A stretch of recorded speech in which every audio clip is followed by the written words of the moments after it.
اب اس کتاب کے تمام صفحات خالی ہیں، اس کتاب کے صفحات پر بھروانا کیا ہے یہ ہماری اور تمہاری ذمہ داری ہے۔ وہ صفحات خالی ہیں، وہ پنے کوڑے ہیں، اب ان پہ کیا بھروانا ہے؟ اس پہ نمازوں کو چھوڑ کر بے حیائی بھروانا ہے یا ان الصلاۃ تنہی عن الفحشاء والمنکر پر عمل کر کے نمازی اور باحیا بھروانا ہے۔ واہ واہ، زندہ باد زندہ باد، کیا بات ہے، بہت خوب۔ اس کتاب کے صفحات پر والدین کا نافرمان بھروانا ہے یا ولی والدین حسنہ پر عمل کر کے والدین کا فرمان بردار بھروانا ہے۔ کیا بھروانا ہے اس کتاب پر؟ بے نمازی بھروانا ہے، بے حیا بھروانا ہے، والدین کا نافرمان بھروانا ہے، یا روز صبح اپنی داڑھی پہ استورا چلا کر داڑھی ڈونڈنے والا بھروانا ہے، یا داڑھی اپنے چہرے پر سنت مصطفیٰ صلی اللہ علیہ وسلم سجا کر نبی کی سنت پر عمل کرنے والا بھروانا ہے۔ کیا بھروانا ہے؟ اپنے بھائی کی زمین کو ہڑپنے والا بھروانا ہے یا حقوق العباد ادا کرنے والا بھروانا ہے؟ کیا بھروانا ہے؟ وہ کتاب کے تمام صفحات خالی ہیں، ابھی وہ صفحات خالی ہیں، اس پہ بھروانا کیا ہے؟ یہ تمہاری ذمہ داری ہے، یہ ہماری ذمہ داری ہے۔ اس کتاب کے صفحات پر کیا بھروانا ہے؟ نہ محرم کی طرف نظر اٹھا کر دیکھنے والا بھروانا ہے یا اپنی نظروں کو جھکا کر مصطفیٰ جان رحمت کے طریقوں پہ چلنے والا بھروانا ہے۔ کیا بھروانا ہے؟ اس پر سنتوں کو چھوڑنے والا بھروانا ہے یا حضرت عبداللہ ابن عمر کی طرح سنتوں پہ عمل کرنے والا بھروانا ہے؟ ایک روز حضرت عبداللہ ابن عمر رضی اللہ تعالیٰ عنہ ایک راستے سے گزر رہے ہیں۔ حضرت عبداللہ ابن عمر ہم اپنے امامے کا شمامہ ایک خاردار درخت پہ چھڑکتے ہیں اور وہ امامے کا شملہ خاردار درخت میں الجھ جاتا ہے۔ اس کے بعد حضرت عبداللہ ابن عمر اسے بڑے پیارے انداز میں چھپاتے ہیں، ساتھی پوچھتے ہیں اے عبداللہ ابن عمر یہ کیا طریقہ تھا؟ حضرت عبداللہ ابن عمر فرماتے ہیں ایک روز مصطفیٰ جان رحمت اسی راستے سے تشریف لے جا رہے تھے، میرے مصطفیٰ جان رحمت کا کپڑا مبارکہ اسی طریقے سے اسی درخت میں الجھ گیا تھا، میرے مصطفیٰ جان رحمت نے اسی طریقے سے اپنے کپڑے مبارکہ کو چھپایا تھا۔ تو مسلمانوں ایک بات بتاؤ، تم سنتوں کو چھوڑنے والا بھروانا چاہو گے یا حضرت عبداللہ ابن عمر کی طرح سنتوں پہ عمل کرنے والا بھروانا چاہو گے؟ اس کتاب کے تمام صفحات خالی ہیں۔ ایک بات بتاؤ، کسی غریب بیٹی کے غریب باپ کی مجبوری کا فائدہ اٹھانے والا بھروانا چاہو گے یا لوگوں پہ رحم کرنے والا بھروانا چاہو گے؟ آج ہمارے معاشرے میں جہیز بڑا عام ہو چکا ہے، معلوم ہوا کہ اس علاقے میں بھی جہیز بڑا عام ہے، جبکہ ہمارا علاقہ کناج اور فرخ آباد کے علاقے میں جہیز اتنا عام ہے اگر بیٹا 2000 کی نوکری کرتا ہے تو اس کا باپ 10 لاکھ جہیز میں مانگنے کو تیار ہے۔ آج ہمارے حالات یہ ہو چکے ہیں کہ آج ہم جب کسی غریب باپ کی بیٹی سے عقد کرنے جاتے ہیں تو اس سے پہلے اس کی حیثیت کا اندازہ لگایا کرتے ہیں کہ یہ 6 لاکھ دے سکتا ہے، 5 لاکھ دے سکتا ہے، جہیز میں ہم کو فارچونر دے سکتا ہے، ہم کو رینج روور دے سکتا ہے، ہم کو ہیلی کاپٹر دے سکتا ہے یا نہیں دے سکتا۔ آج ہماری شادیاں اس پر ہو کر رہ گئی ہیں کہ ہم کو جہیز میں کتنا دے سکتا ہے۔ آج کہنے کو جب مہر کی باری آتی ہے تو اکثر عوام کے منہ سے سنا گیا ہے کہ جب مہر لکھنے کی باری آتی ہے تو عوام کہتی ہے کہ مہر فاطمی اس کے مطابق 786 روپیہ بھر دیا جائے، اور جب جہیز کی باری آتی ہے تو کہا جاتا ہے فارچونر دے دی جائے، رینج روور دے دی جائے، کہا جاتا ہے ہیلی کاپٹر دے دیا جائے، 10 لاکھ کا جہیز دے دیا جائے۔ لیکن میں تم سے ایک بات کہنا چاہوں گا کہ اگر تم اپنی بیٹی کا رشتہ طے کرو اور تم سے کوئی 10 لاکھ کا جہیز مانگ دے تو تم بھی مہر میں 11 لاکھ روپے نقد میں باندھ دینا اور کہہ دینا کہ اگر جہیز مانگنا تیرا دنیاوی حق ہے تو مہر لینا ہمارا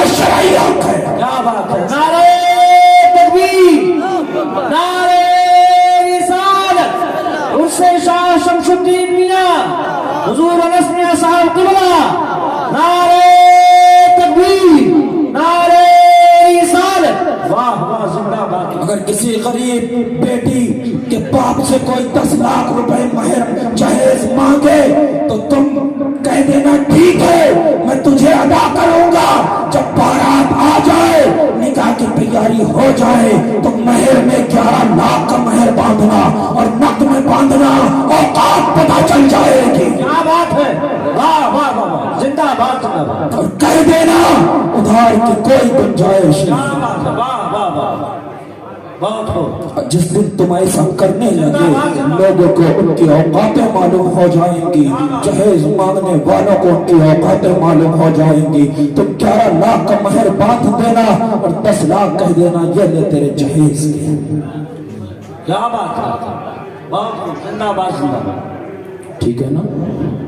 तब एक बात बताओ, किसी गरीब बाप की, किसी गरीब लड़की के बाप की मजबूरी का फायदा उठाने वाला भरवाना चाहोगे या लोगों पर रहम करने वाला भरवाना चाहोगे?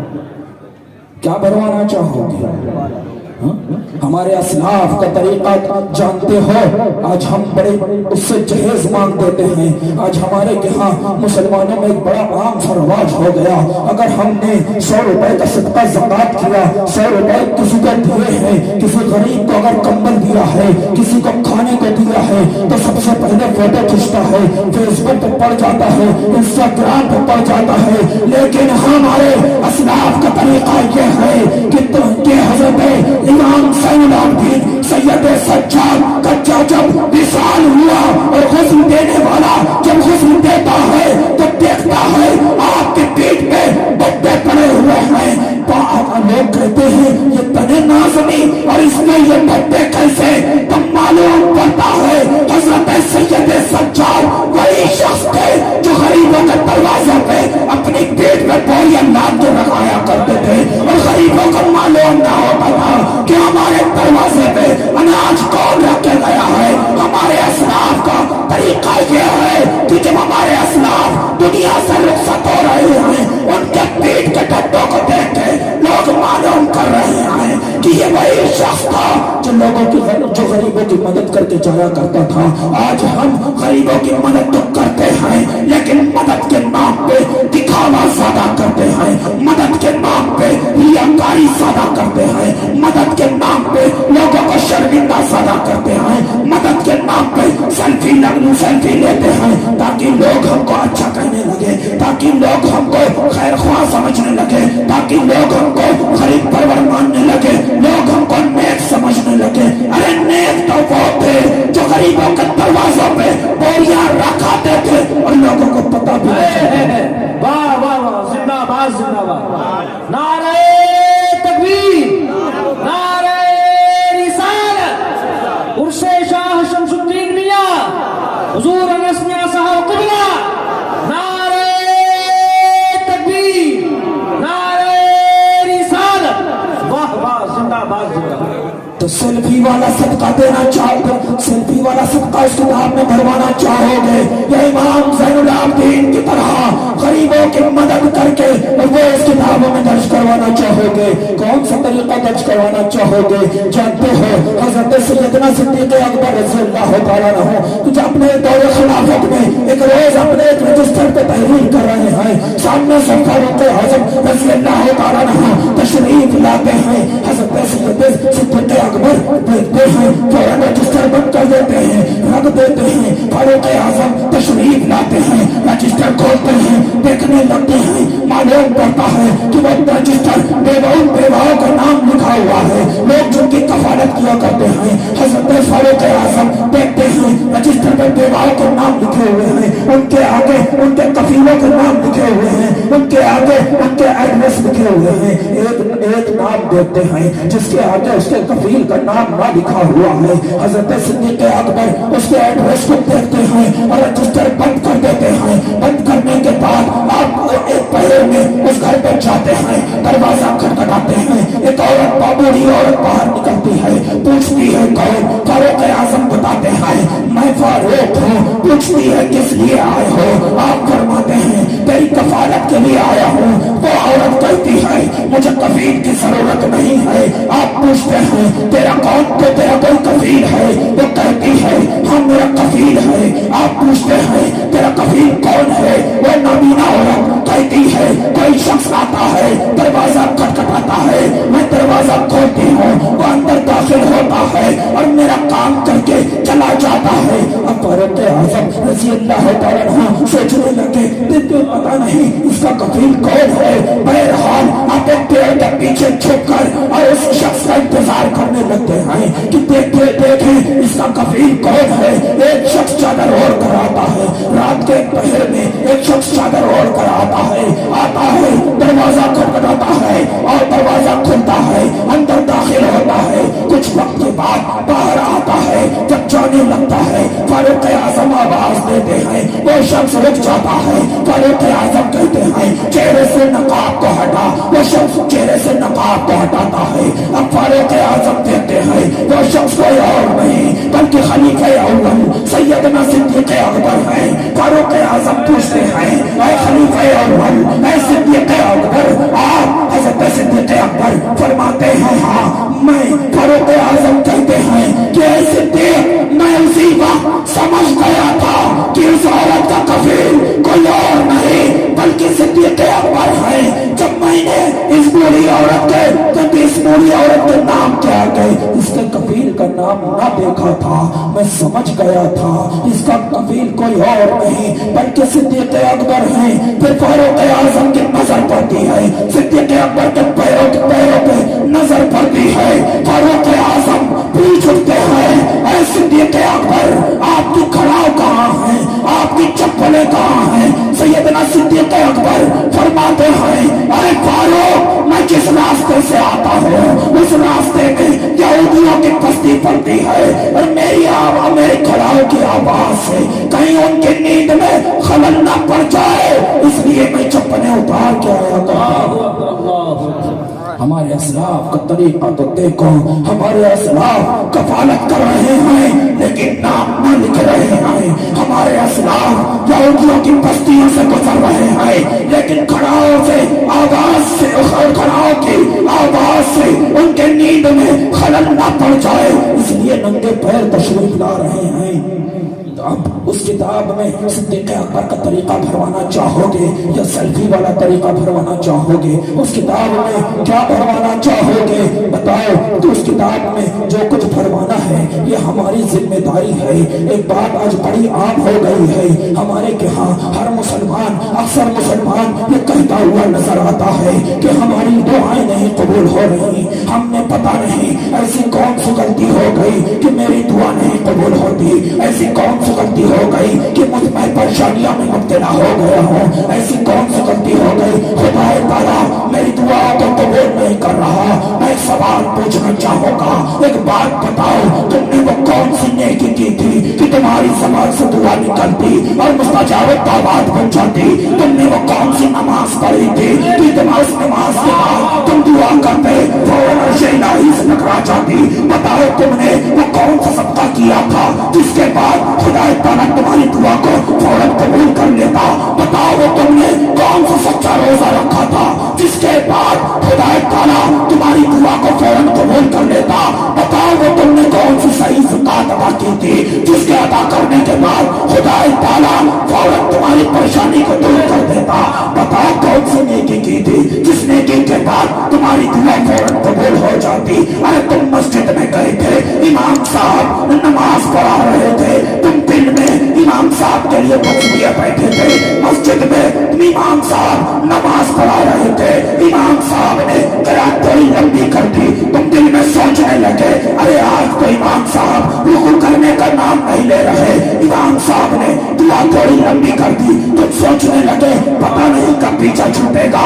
तुमने जैसे तैसे इमाम साहब ने नमाज पढ़ाई, उसके बाद तुम जुमे के दिन गए थे, तुमने जैसे तैसे इमाम साहब के पीछे 2 रकात नमाज अदा की, उसके बाद जल्दी जल्दी सुन्नतें अदा की और चंद सेकंडों के लिए हाथ उठाए क्या परवरदिगार आलम मुझे सारी कायनात अता कर दे, मैं परवरदिगार आलम مجھے سارا پیسہ نہ کر دے، اے پروردگار عالم مجھے یہ دے دے، مجھے وہ دے دے۔ اور اس کے بعد تم نے دل میں خیال یہ کیا کہ ہم چند لمحے کے لیے اس طریقے سے کہ ہاں دعا میں بھی دل نہیں لگ رہا، کبھی ہاتھ ایسے کر رہے ہو کبھی ویسے کر رہے ہو، اور اسی عالم میں تم نے خدا کی بارگاہ سے مانگا، اور پھر تم نے یہ سوچا کہ میں ابھی دعا کروں اور میری دعا عرش الہی سے ٹکرا جائے۔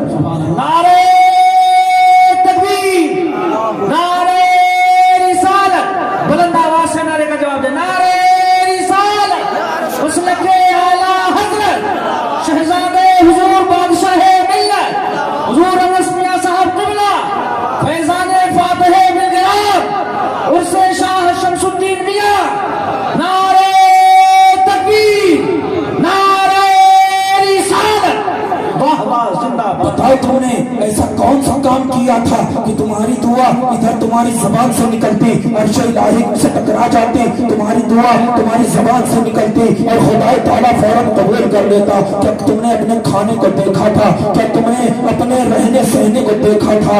جانتے ہو حضرت سعد بن ابی وقاص رضی اللہ تعالیٰ عنہ سے مروی ہے، حضرت سعد بن ابی وقاص رضی اللہ تعالیٰ عنہ حضرت اللہ کے نبی حضور سید عالم صلی اللہ تعالیٰ علیہ وسلم سے عرض کرتے ہیں یا رسول اللہ میں اپنے رب کے حضور اپنے ہاتھوں کو اٹھاتا ہوں، دعا کرتا ہوں، لیکن خدا تعالیٰ میری دعا کو قبول نہیں فرماتا۔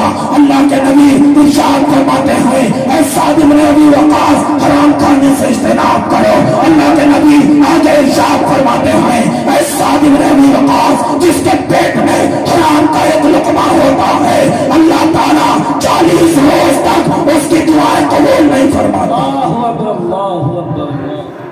بتاؤ تم نے حرام سے کتنا پرہیز کیا تھا؟ جانتے ہو حضرت زید بن ارقم ہیں، فرماتے حضرت زید بن ارقم سے مروی ہے، فرماتے ہیں سرکار صدیق اکبر رضی اللہ تعالیٰ عنہ کا ایک خادم تھا، ایک غلام تھا، ایک نوکر تھا جس کی عادت تھی جو دن میں کماتا تھا شام کے وقت کچھ کھانا لے کر صدیق اکبر کی بارگاہ میں حاضر ہوا کرتا تھا۔ ایک روز سرکار صدیق اکبر کی ایک بڑی پیاری عادت تھی کہ جب سرکار صدیق اکبر کی بارگاہ میں کوئی چیز پیش کیا کرتا تھا سرکار صدیق اکبر اس سے تصدیق کیا کرتے تھے یہ حرام کا ہے یا حلال کا ہے۔ ایک روز وہ خادم کھانا لے کر آیا، سرکار صدیق اکبر رضی اللہ تعالیٰ عنہ ایک نوالا اٹھا کر کھاتے ہیں، وہ خادم بڑے تعجب سے دیکھنے لگتا ہے۔ سبحان اللہ سبحان اللہ سبحان اللہ سبحان اللہ اللہم صلی اللہ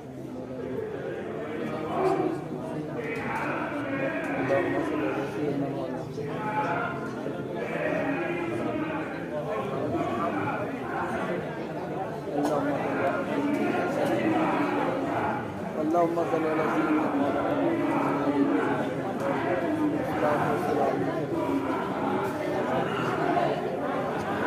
آواز بلند ہوتے پاک پڑھیں اللہ صلی اللہ سیدنا مولانا محمد معادر الجود والکرم مولا علیہ وآلہ وسلم صلی و سلام علیکہ رسول اللہ صلی اللہ تعالیٰ علیہ وسلم۔ جو لوگ کھڑے ہیں ان سے گزارش کریں کہ آپ لوگ بیٹھ جائیں، بیٹھ جائیں، بیٹھ جائیں، آپ جگہ بہت خالی ہے، جگہ بہت خالی ہے، آپ لوگ آ جائیے، سبحان اللہ جگہ خالی ہے، جو لوگ بس بہت جلدی ختم کر رہا ہوں اپنی گفتگو کو۔ تو سرکار صدیق اکبر رضی اللہ تعالیٰ عنہ کا خادم کھانا لے کر آتا ہے، سرکار صدیق اکبر ایک نوالا کھانا کھا لیتے ہیں، اس کے بعد خادم کو دیکھتے ہیں، خادم بڑے اچنبھے سے دیکھ رہا ہے، بڑی حیرانی کے عالم میں دیکھ رہا ہے۔ سرکار صدیق اکبر پوچھتے ہیں کیا ہوا، تو اتنی حیرانی سے کیوں دیکھ رہا ہے؟ سب سے خادم عرض کرتا ہے اے صدیق اکبر آج تو خلاف معمول ہو گیا۔ صدیق اکبر پوچھتے ہیں کیا ہوا؟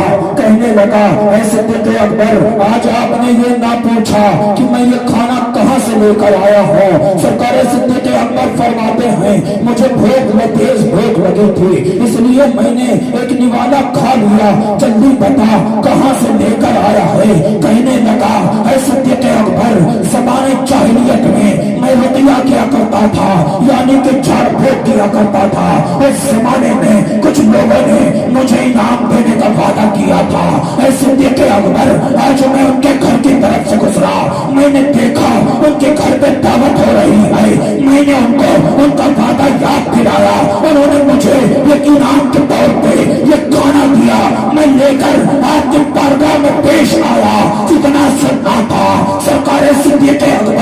इन्ना लिल्लाहि व इन्ना इलैहि राजिऊन पढ़ते हैं, अपनी हलक में उंगली डालते हैं, खाए करने लगते हैं, यहाँ तक आग का रंग हरा हो जाता है, हरे से नीला पड़ जाता है। लोग अर्ज करते हैं ऐ सिद्दीक़ अकबर एक प्याला पानी पी लीजिए, उसके बाद तय कीजिए। सिद्दीक़ अकबर एक प्याला पानी पीते हैं, हलक में उंगली डालते हैं, खाए कर देते हैं। लोग पूछते हैं ऐ सिद्दीक़ अकबर ऐसा क्या हो गया, इतनी अपनी जान पे इतनी